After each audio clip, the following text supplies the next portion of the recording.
안녕하세요. 아직도 생각만 하면 소름 끼치고 인간으로서 어떻게 이런 일을 저지를 수 있을까 하는 마음에 사연을 적게 되었습니다. 저는 어릴 때부터 동생들의 엄마 역할을 하면서 살았어요. 아마도 어릴 때 엄마를 여의신 분들은 다 아실 거예요. 엄마의 빈자리가 얼마나 큰지요. 그런데 그 상황에서 동생들까지 밑으로 줄줄이 달려 있으니까 너무 힘들더라고요. 언니, 엄마는 왜 집에 안 오는 거야?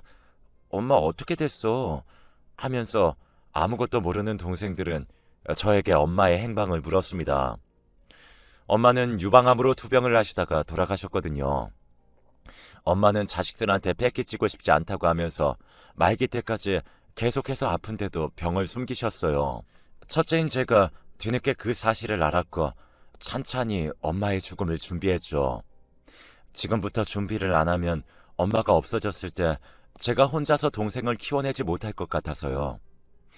아마도 엄마의 죽음을 준비하면서부터 감성적이었던 제가 처절하게 이성적으로 변했고 현실에 집중하기 위해서 노력을 했었던 것 같아요. 그래서 엄마가 돌아가신 이후로 저는 눈물을 안 흘렸지만 그냥 평범한 날 갑자기 눈에서 눈물이 쏟아지는 경우가 많았죠.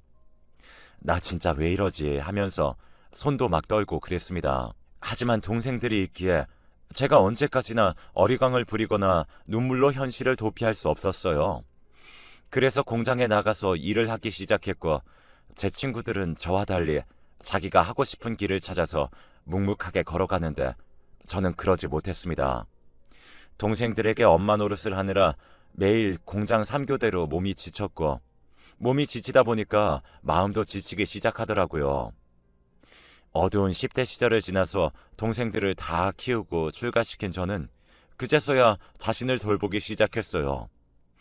문득 제 과거를 돌이켜봤을 때 저는 너무나 한심스러운 사람이었고 무엇 하나 이루어놓은 것 없는 그저 나이만 든 바보였더라고요. 나는 진짜 왜 이럴까? 왜 이렇게 내가 살아야 하는 걸까? 하면서 하루에 수십 번도 더 후회가 밀려왔습니다. 정말로 외로움에 사무쳐서 죽을 것만 같았어요. 어떻게든 버텨보자 했지만 사실 그건 쉽지 않았습니다. 결국 우울증이 오게 되었고 집에만 누워 있었어요. 그걸 알게 된 동생들은 언니, 지금 이러한 상태 우리 때문에 된 건데 우리가 책임질게. 언니는 걱정하지 마. 우리한테 의지해. 하면서 다 큰 동생들이 십시일반 돈을 모아서 저에게 용돈을 주기 시작했습니다. 저는 동생들이 그런 마음씨가 너무너무 이뻐 보였고 또 좋았어요. 참 이런 애들을 내가 키우려고 이 고생을 했구나 하면서 다시 일어나기 시작했습니다. 어두컴컴하고 마치 기계의 부속품이 된 것 같은 기분을 느끼고 나니 그 공장으로는 두 번 다시 들어가기 싫더군요. 그래서 이를 꽉 깨물고 공장에 들어가지 않고 서울의 한 식당가에서 일하기 시작했습니다.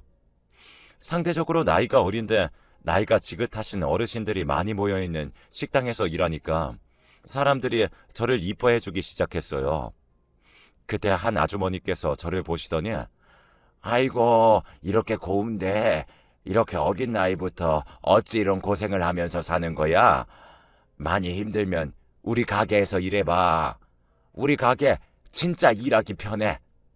딱 보니까 아가씨 하는 행동들이 너무나 이쁘고 사랑스러워서 내가 뭐 이것저것 챙겨주고 싶을 정도네.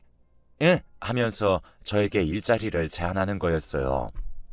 솔직히 식당 일하면서 국밥 옮기고 설거지하느라 손목이 부러질 듯이 아파서 당장이라도 집에 가고 싶은 심정이었거든요. 그래서 저는 그분께 정말로 진심으로 일자리 제안하시는 거예요? 그러면 제가 거기서 일해도 될까요? 하면서 조심스럽게 물어보았습니다. 어머, 장난으로 하는 말 아니야. 아, 진짜로 내 딸 같고 너무나 열심히 일하는 게 기특하기도 해서 그래서 우리 가게에서 일했으면 좋겠다 싶어서 말한 건데 여기 내 번호 있지?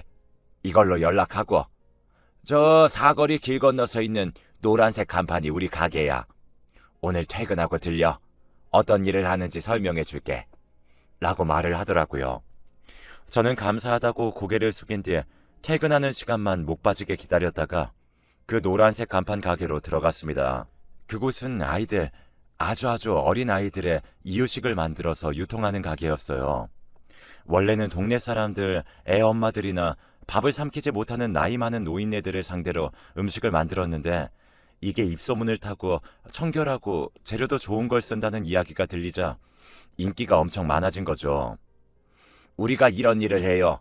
아무래도 그 가게에서 국밥 들고 설거지하는 것보다 여기서 청결 감독하고 또 재료들을 배합하고 기계에 넣으면 뭐 힘든 일은 없으니까 그래서 부른 거야.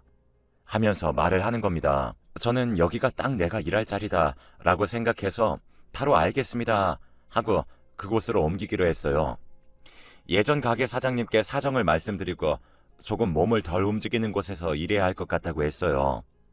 알겠다고 흔쾌히 허락을 해주셨고 그 이후 그 가게로 들어가게 된 거죠. 거기서 운명의 짝꿍을 만나게 된 겁니다. 아니, 그때까지만 해도 운명의 짝꿍인 줄 알았죠. 돌이켜보면 절대로 운명의 짝꿍이 아닌데 말이죠. 한참 일을 하고 있는데 가게 문을 활짝 열고 들어오는 아주 장신의 얼굴이 번지르르한 남자가 보이는 겁니다. 순간 놀랐고 저기 누구세요? 라고 하자 그 남자가 되려 그쪽은 누구세요? 라고 하더라고요. 저 여기 일하는 사람인데요? 라고 하니까 그 남자는 여기서 일하시는 분이시구나. 저 여기 사장님 아들입니다. 온라인 유통 맡고 있어서 대부분 재택으로 근무하고 있고요. 못 보던 사람이라서 좀 놀라신 모양인데 집에서 일해도 가끔씩 재고랑 물건 파악 때문에 가게 출근하니까 얼굴 익혀두시는 게 좋을 거예요. 어머, 아들 왔어? 이번에 내가 새로 채용한 직원이야. 둘이 나이도 비슷하니까 낯가리지 말고 사이좋게 지내? 라고 하면서 사장님이 창고에서 나오는 겁니다. 사장님 아들이시구나. 이렇게 잘생기고 키도 큰 사람이 아들로 있으니까 얼마나 든든할까. 또 저런 남자는 누가 데려갈까 하면서 곰곰이 생각에 빠졌습니다. 조금은 울적하기도 했어요. 나도 좋은 부모님 밑에서 자랐다면 지금쯤 저 남자처럼 멋진 남자와 연애하면서 행복하지 않을까 하고요. 그런데 이상하게 그 남자가 일주일에 한 번 온다고 했는데 계속 출근을 하는 겁니다. 온라인 유통 담당하셔서 대부분 재택근무하신다고 하시지 않으셨어요? 제가 잘못 들은 걸까요? 라고 하자 얼굴이 빨개지면서 그냥 나와서 일하고 싶었다고 하며 얼버무리더라고요. 왜 저러지 하면서 어버버한 그 남자에게 어떻게 할지를 몰랐습니다. 그렇게 조금은 어색한 침묵이 흐르던 그때 갑자기 그 남자가 제 번호를 물어보더라고요. 일 끝나고 할 거 없으시면 맥주 한 잔 먹자고 물어봤어요. 저는 진짜 너무 놀랐지만 놀란 마음을 숨기고 좋다고 알겠다고 하면서 뭘까 생각했습니다. 그렇게 그 남자와 저는 퇴근을 하고 따로 만나기 시작했고 어느 순간 저희는 연애를 하고 있더라고요. 저는 평생 공장에서 일하면서 동생들을 키우느라 아무것도 못했는데 갑자기 남자친구가 생기고 주말에 더 이상 혼자 안 있어도 되니까 행복한 감정들이 생기는 겁니다. 나도 남처럼 결혼하고 싶다. 시어머님도 너무나 좋으신 분 같고 이런 분 밑에서 일하면 진짜 행복할 것 같아. 평생 가족이 되고 싶어. 그러니까 남자친구는 말하더라고요. 제가 정말 착하게 자기 엄마 가게에서 일하고 조용조용한 성격이 너무나 마음에 들었다고. 그래서 용기 내고 번호 물어본 거고 원래 집에서 근무해도 되는데 일부러 나온 거라고 하면서요. 감동이었죠. 누군가 나를 좋아해줘서 용기를 내준다는 것 자체가 저에겐 커다란 행운이었고 놓치고 싶지 않은 기회였습니다. 저보다 나이가 조금 많았던 남자친구는 이미 저 모르게 저와의 결혼을 생각해 뒀더라고요. 그래서 본인의 엄마한테 저와 교제를 한다는 사실을 말했고 청혼할 거라고 미리 언지를 해두었던 것입니다. 나중에 사장님이 저에게 와서 우리 아들이랑 사귀냐고 물어보더라고요. 저는 조금 당황했고 아무래도 저 같은 사람이 자기 아들이랑 사귄다는 사실을 말하면 어느 부모가 좋아할까 싶어서 저는 당황해서 식은땀을 흘렸습니다. 그런데 의외로 어머님은 아주 쿨하게 우리 아들이 다른 부분에서는 아직 많이 부족한데 이런 아들을 사랑해주는 우리 직원이 진짜 이뻐 보이네. 얼굴에 긴장한 거 풀어. 내가 뭐라고 한마디 할까봐 그렇게 긴장한 거야? 우리 아들이 맨날 집에서 여자친구랑 결혼하고 싶다고 하면서 노래를 부르는데 뭐 난 터치 안 할 테니까 둘이 한번 잘해봐 라고 말하는 겁니다. 저는 정말 다행이라고 생각하고 가슴을 쓸어내렸습니다. 욕을 엄청 먹을 줄 알았거든요. 네가 뭔데 직원 주제에 우리 아들이랑 사귀냐고, 우리 아들이 얼마나 대단한 줄 아냐, 뭐 이런 말들로요. 다행스럽게도 그런 일은 벌어지지 않았고 마음 편하게 연애를 지속할 수 있었습니다. 그러다가 남친이 저에게 청혼을 했고 제가 그 청혼을 받으면서 저는 그 집의 며느리가 되었어요. 어머님이 워낙에 장사로 돈을 꽤나 많이 벌어놓으셔서 좋은 집에 살고 계셨고 이에 비해 저와 남편은 아직 준비된 게 없어서 조금은 눈치가 보이지만 시댁살이를 했습니다. 그런데 걱정하는 것과는 달리 저는 정말로 시댁살이가 너무너무 행복했어요. 제가 위에서 말씀드렸다시피 제가 일찍 엄마가 돌아가셔서 항상 어른의 사랑이 그리웠거든요. 그런데 어머님이 그런 저의 사정을 알고 제 등을 토닥이면서 저를 위로해 주니까 제가 몸둘 바를 모르고 진짜 행복하다고 느낄 정도로 매일 좋았습니다. 우리 며느리 밥 먹어야지 하면서 아침을 차려주는 것은 물론이요. 제가 겨울에 빙판을 걷다가 넘어졌을 때도 우리 며느리 아프면 안 된다고 항상 조심해야 한다고 하면서 엉덩이에 먼크림까지 발라줄 정도로 가까운 사이가 되었어요. 저는 진짜 어머님한테 너무나 고마웠고 내게 새로운 엄마가 생긴 것처럼 시어머니와 가까이 지냈습니다. 하루 종일 거의 매일 붙어 있는다고 해도 과언이 아니었어요. 아침에 일어나면 어머님이랑 같이 출근하고 가게에서 일을 하는데도 지루하다는 생각이 안 들고 항상 어머님이 저에게 잘해주시고 배려를 해주시니까 힘든지도 몰랐죠. 오히려 시간이 지날수록 남편과 사이는 조금씩 멀어지는데 어머님과는 가까워졌습니다. 결혼을 하고 나니까 연애 때는 안 보였던 것들이 점점 조금씩 보이기 시작했고 머릿속이 혼란스러워졌어요. 솔직히 지금에서야 말하지만 남편은 결혼 이후로 제가 잡은 물고기라고 느껴진 건지 막 다른 여자들, 예전에 동기였던 애들한테 연락해서 심심하다고 만나자고 한 적도 있어서 제가 그걸 알고 화낸 적도 있었고요. 또 여자 나오는 술집에 군대 동기들이랑 같이 간 걸 저한테 들킨 적도 있었죠. 신혼 초부터 그런 짓거리들을 하는데 제가 열이 너무 받고 정말 속상하더라고요. 그때마다 저를 위로해준 사람이 시어머님이었습니다. 저 대신 남편한테 더 화를 내주시고 다시는 그런 짓 하지 말라고 하면서 목이 쉬어라 소리를 질러준 사람이었죠. 그래서 제가 버틸 수 있었어요. 내가 남편 복이 있는 줄 알았는데 남편 복은 개뿔. 남편 복이 아니라 시부모 복만 있고 나머지는 꽝이구나 하면서 포기하고 있었습니다.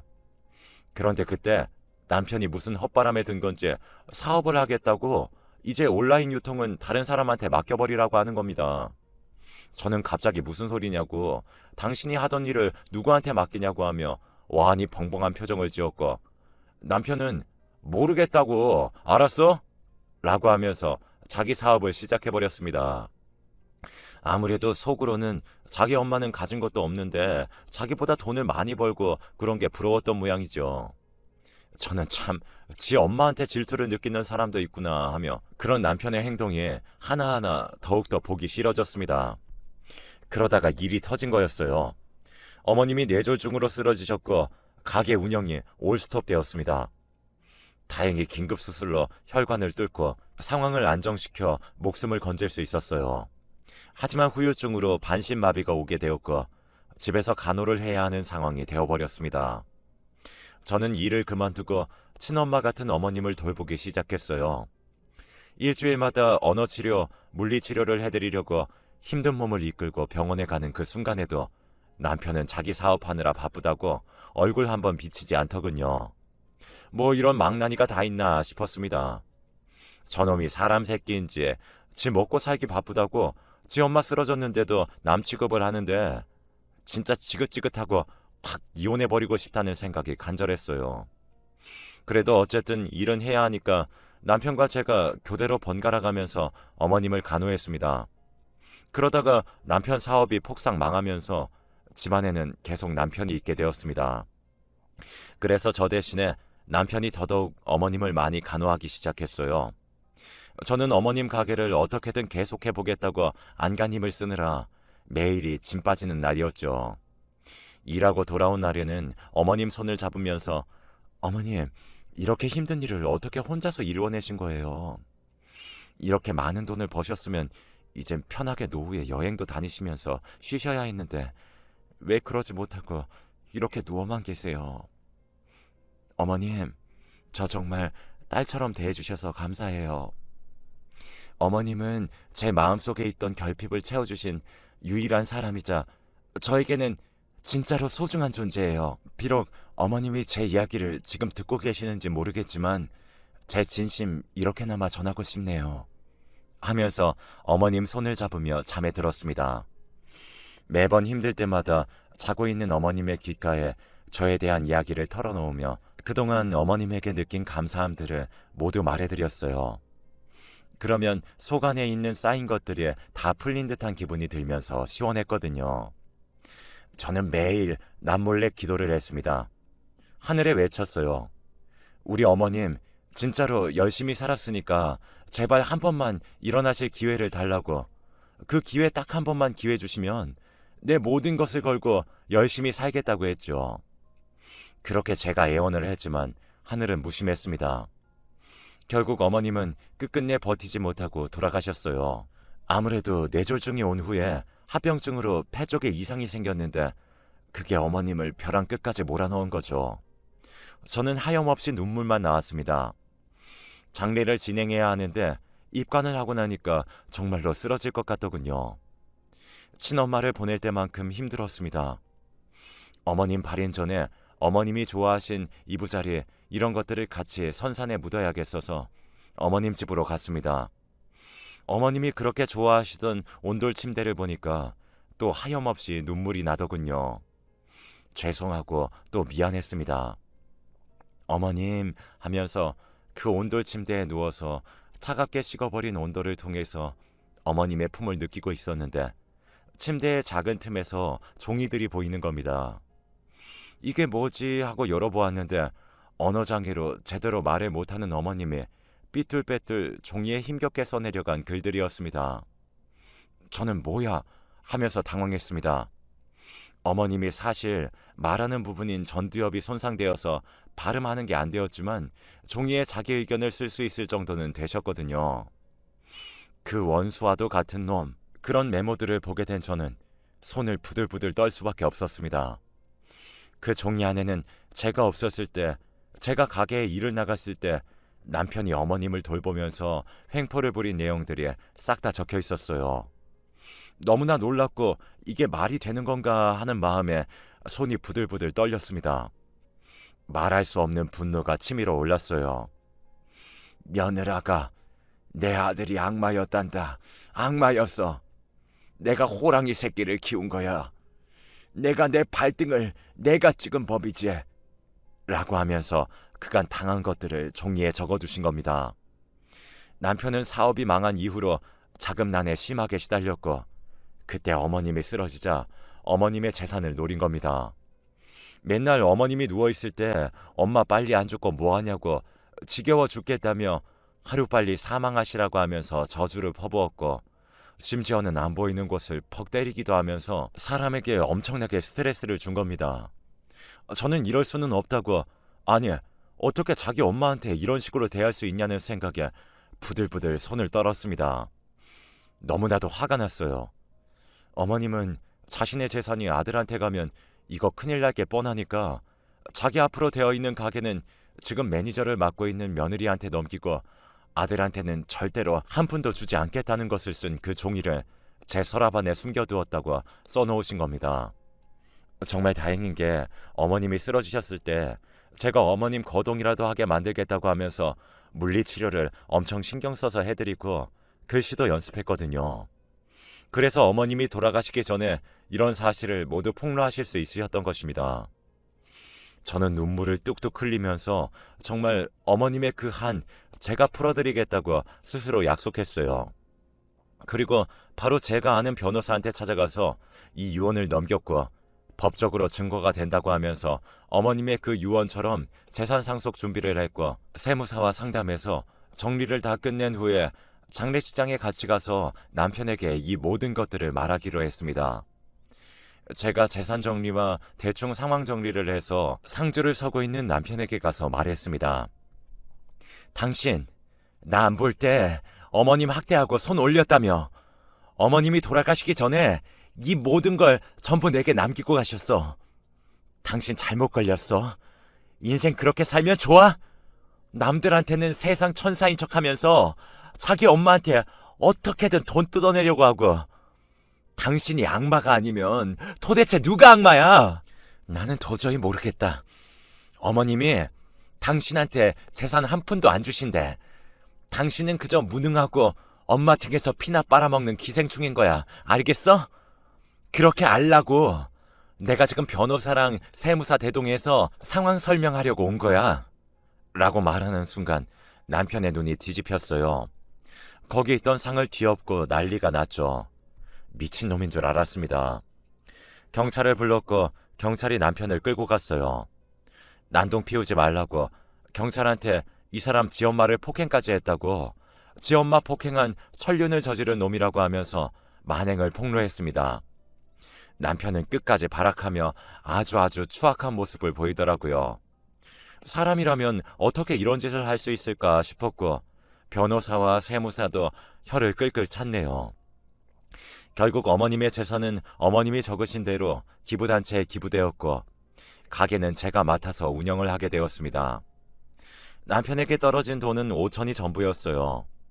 직계자식이라서요. 변호사가 직계자식에게는 적어도 5천 정도는 줘야지 나중에 탈이 없다고 하는 바람에 돈을 주긴 했지만 그래도 남편 그것에 만족하지 못하고 괴물처럼 포효했습니다. 자기 엄마 죽으면 자기 엄마 재산 그거 가지고 다시 사업을 해서 재개하려고 했는데 그게 망하니까 얼마나 빡쳤겠어요. 저는 어머님 장례를 치르자마자 바로 남편에게 이혼 소송을 냈습니다. 남편은 그간 저 몰래 여자 동창들이랑 연락하고 따로 만났던 것 그것까지 다 해서 재산 분할도 걸어버렸죠. 그래서 다행히 제가 승소해서 이혼을 할 수 있게 되었습니다. 연애 때는 그렇게 하늘의 별도 달도 다 따다줄 것처럼 행동하던 사람이 어떻게 결혼을 하자마자 저를 어항속 물고기 취급을 하면서 악마처럼 구는지 정말 인간은 알다가도 모르는 것 같습니다. 저는 어머님이 돌아가신 이후로 한동안 마음이 너무 힘들어서 정말 살기가 싫었지만 그래도 동생들의 위로와 또 그동안 겪은 경험들로 인해서 마음이 단단해진 터라 다시 훌훌 털고 일어났어요. 남들은 참 시모 때문에 힘들어 죽겠다고 말하는데 저는 오히려 어머님 때문에 지금까지 살아온 것 같네요. 어머님이 없었다면 저는 아마도 남편과 3개월도 못 견디고 바로 이혼했겠죠. 비록 지금에서는 이혼하긴 했지만요. 어머님과 작은 일상을 함께하는 게 저의 가장 큰 기쁨이었는데 참 아쉽습니다. 그럼에도 불구하고 하늘나라에 가서 어머님이 부디 잘 사시길 매일 기도를 하려고 해요. 아마 거기서 저희 엄마도 만나셨겠죠? 제가 제일 사랑하는 두 분이 만나서 저에 대한 이야기를 나눌 생각을 하니까 가슴 한켠이 아련하면서 뜨거워집니다. 삶은 만남과 이별의 연속이라고 하는데 역시 제 인생도 예외는 아니네요. 늘 헤어짐은 아프고 힘들지만 그래도 다시 새로운 사람과 만난다고 하는 걸 피하려고 하지 않으려고 합니다. 그럼 지금까지 제 이야기 들어주셔서 감사합니다. 별거 없는 이야기이지만 꼭 임금님 귀는 당나귀 귀다 하는 심정으로 여러분들께 들려드리고 싶었어요. 제가 자연사 할 때까지 이 세상에서 열심히 살다가 하늘에 있는 어머님 그리고 엄마를 만날 때 나 열심히 살았다고 정말 피똥싸게 살았다고 말을 하려고요. 오늘 조금은 우울한 날이었지만 이렇게 글을 쓰니까 조금은 마음이 편해지네요. 여기까지 제 사연을 들어주셔서